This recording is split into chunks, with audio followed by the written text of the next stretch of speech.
Merhaba arkadaşlar, kanalıma hoş geldiniz. Bu gece sizinle beraber aklınızdaki kişi sizinle ve ilişkinizle ilgili neler düşünüyor ve size bu gece neler söylemek isterdi?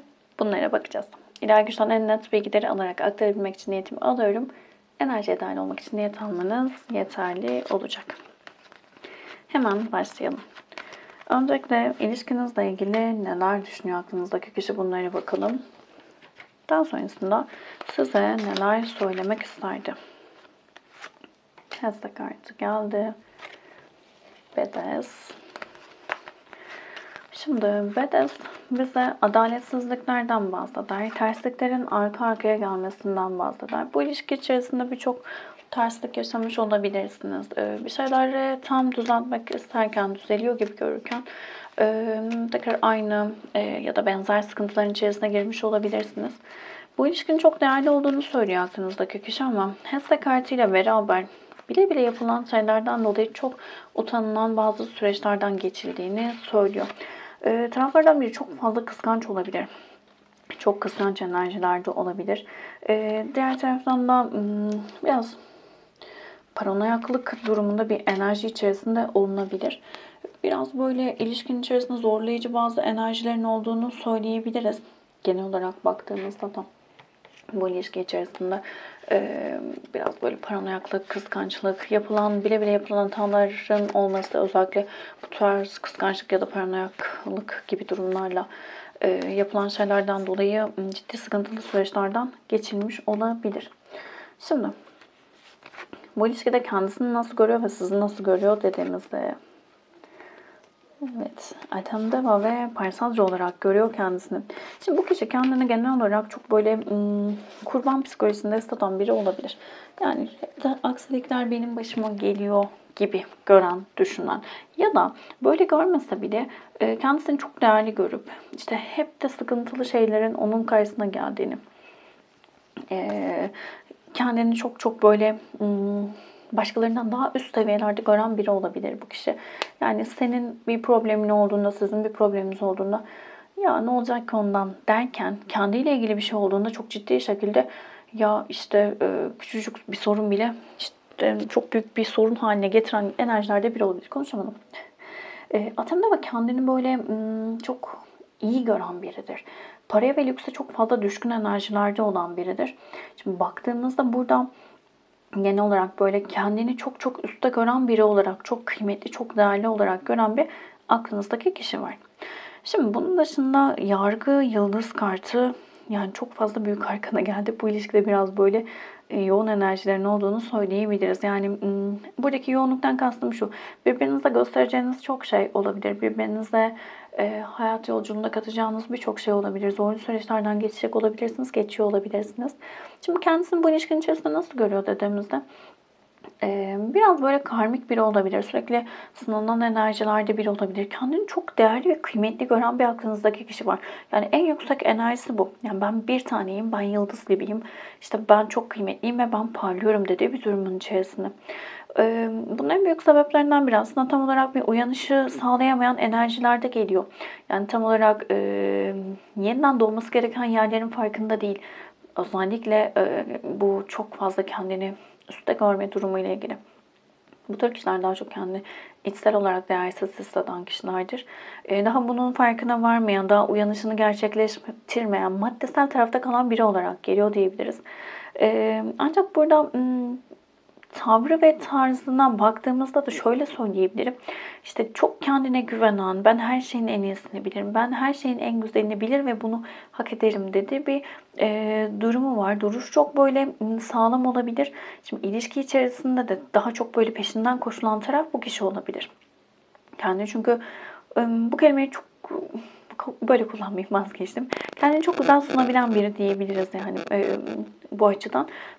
Böyle görüyor kendisini. Çok değerli ve çok kıymetli gören bir enerjisi var. Sizi nasıl görüyor dediğimizde de Urmia ve Mida. Mida kıskanç bir karakterdir ama şöyle aldatılan eştir aslında Mida ve birazcık burada hani haksız değildir bu kıskançlık konusunda diyebiliriz. Aldatılan eşten bahseder bize Mida karakteri.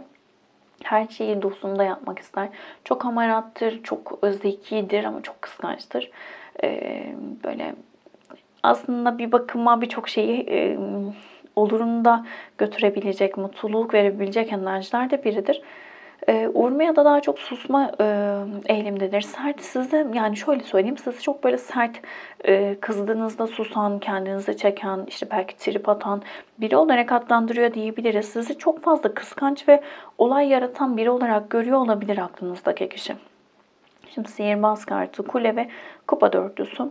Şimdi sihirbaz kartıyla aslında sizin çok yetenekli olduğunuzu, belki enerji çalışması falan da yapıyorsunuz. Bunu da biliyor olabilir. Burada çok ciddi enerjilerinizin olduğunu, ancak bir tarafınızın böyle çok geldiğini diyeyim. Yapay demeyeyim ama nasıl söylenir?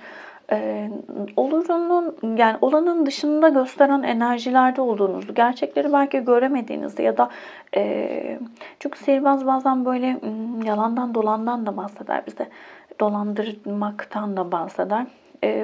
Ya burada yani çok ciddi enerjilerinizin olduğunu da düşünüyor olabilir ama ya da çok güçlü biri olarak görüyor olabilir ama kupa dörtlüsüyle çok fazla kendinizi kapatan bir enerjiniz olduğunu düşünüyor. Urmia kartında da vardır bu çünkü. Kupa dörtlüsünde de, yani şimdi resmedilişten bile görebilirsiniz şöyle. Aslında birçok şeye sahiptir ama yaşadığı şeylerin kıymetini bilmeyen, gelen fırsatları görmeyen enerjilerde görüyor olabilir sizi. Ve kule kartıyla beraber çok yıkıcı bir enerjiniz olduğunu düşünüyor olabilir. Çok kavga ediyor olabilirsiniz. Ya da normal hayatta bu sihirbaz kartındaki anlam da aslında ikisini birleştirip örnek versem daha güzel anlaşılır, yanlış anlaşılmasın öyleyse. Şimdi mesela sihirbaz kartında da aktardığı gibi. Şimdi normal hayatta çok böyle sakin enerjilerde olabilirsiniz. Çok uyumlusunuzdur, ılımlısınızdır. Birçok şeyi böyle insanların hayatını kolaylaştıracak şekilde yapıyorsunuzdur. Ama şimdi kaygılı bağlanmaya stiline sahipseniz eğer, yaşadığınız bazı durumlar sizin o kaygılarınızı artıracak şekilde olduğunda siz o kaygılarla beraber içinizden bir canavar çıkıyor olabilir. Kaygılı bağlanma stiline sahip kişiler kendine bunu çok söyler zaten. Yani bir olay yaşarlar ve o olayın karşısında öyle bir tepki verirler ki, ama emin olun 1 saat, maksimum 2 saat, ki o kadar da sürmez de, geçtikten sonra kişilerde şu oluşmaya başlar. Ya ben bunu neden söyledim? Neden böyle tepki verdim? Şimdi yani tamam, kötü bir durumdaydık belki o an ama bu yaptığımla çok çok daha işin içinden çıkılmaz bir hale soktum bu durumu diye bunun pişmanlığını yaşarlar. O yüzden sizdeki durumda bu olabilir. Sizi bir çok ılımlı, çok böyle sakin, güzel enerjilerde görürken diğer taraftan da öfkelendiğinizde, kızdığınızda yıkıcı bir gücünüzün olduğunu düşünüyor olabilir. Şimdi bu ilişkiyle ilgili neler düşünüyor, buna bakalım. Şimdi İlişkinin şu anki enerjisine baktığımızda aslında yeni bir yapılanma aşamasında olduğumuzu düşünüyor diyebiliriz aklınızdaki kişi. Joker kartıyla beraber ilişkide bazı sıkıntılı süreçlerden geçirmiş ve tekrardan başlama isteği içerisinde olabilirsiniz. Yani yeniden başlanılması gerektiğini düşünen bir aklınızdaki kişi olabilir. Evet, çaba kartıyla da zaten evet, sıkıntılı süreçlerden geçtiğinizde şu an enerjisinde ama bu ilişkide çabalanırsa bir şeyler yapılabilir. Yani tekrardan başlayabiliriz dediği bir durumun içerisinde. Yani o umudunu kaybetmiş diyemem. Yani tekrardan bir şeyler yapabiliriz dedi. Ancak burada iki tarafında birbirini ciddi şekilde böyle üzdüğü, sıkıntılı bir durumun içerisine soktuğunu söylüyor bize. Yani burada ciddi kalp kırıklıklarının yaşandığı bir sürecin içerisinden geçmiş olabilirsiniz. Ve şu anda bunu evet, ciddi sıkıntılar oluşturdu ama bunu düzeltebiliriz dediği bir durumun içerisinde. Şimdi bu ilişkinin başlangıcına baktığımızda da aslında çok büyülü bir şekilde başlamış olabilirsiniz. Birbirinize çok güzel böyle enerjilerle başlamış olabilirsiniz. İki taraf, belki de iki taraf ya da iki taraftan biri ciddi yorucu bir şeyi bitirip bu ilişkiye başlamış olabilir. Harabe kartı der ki başkalarından işitmişler, harabelerde de hayat varmış, kulaklarını aç. Yani kendine artık tamam ya ben işte mutlu olamam denilen, işte çok sorunlar yaşadım denilen süreçlerde birbirinizin karşısına çıkmış olabilirsiniz. Ve burada bazı korkularınız, sıkıntılarınız, bazen de tam olarak bir önceki şeyleri bitirmeden ya da bitiremeden başka bir şeyle bu durumu atlatma isteği içerisinde kalınmış olabilir. Aslında ilişkinin başlangıcı birazcık farklı olmuş gibi görünüyor.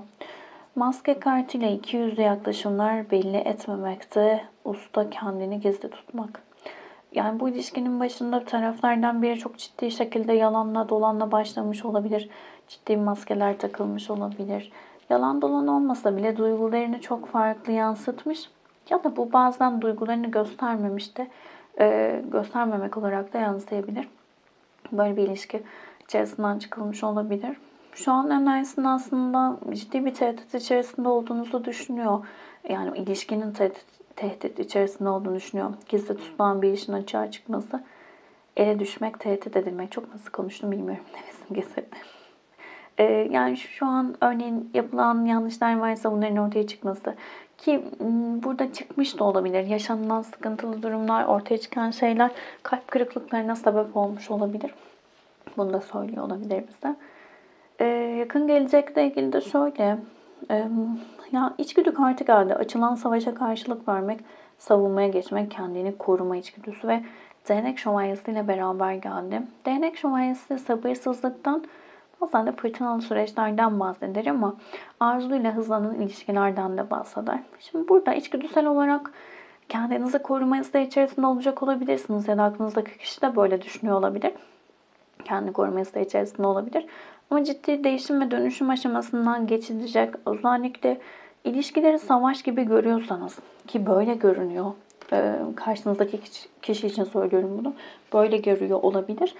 Artık bu aşamada bunun böyle olmadığının farkına vardığı bir durumun içerisinde olacak olabilir. Burada güveni biraz böyle yerine gelecek olabilir. Artık yani ilişki için savaşmak zorunda olmadığını fark edecek, düşünecek olabilir. Şimdi de size neler söylemek isterdi buna bakalım. Melek mesajı, bir mesaj alalım bu gece için. Bir tane peri mesajı alalım. Size neler söylemek isterdi? Kayıp eşya bürosu geldi. Bir zamanlar kaybolan her şey kayıp eşya perisi sayesinde bulunmak üzere. Bazen kaybettiğimizi bile fark etmediğimiz şeyleri bulmamıza yardım edebilir. Perilerden yardım isteyebilirsiniz.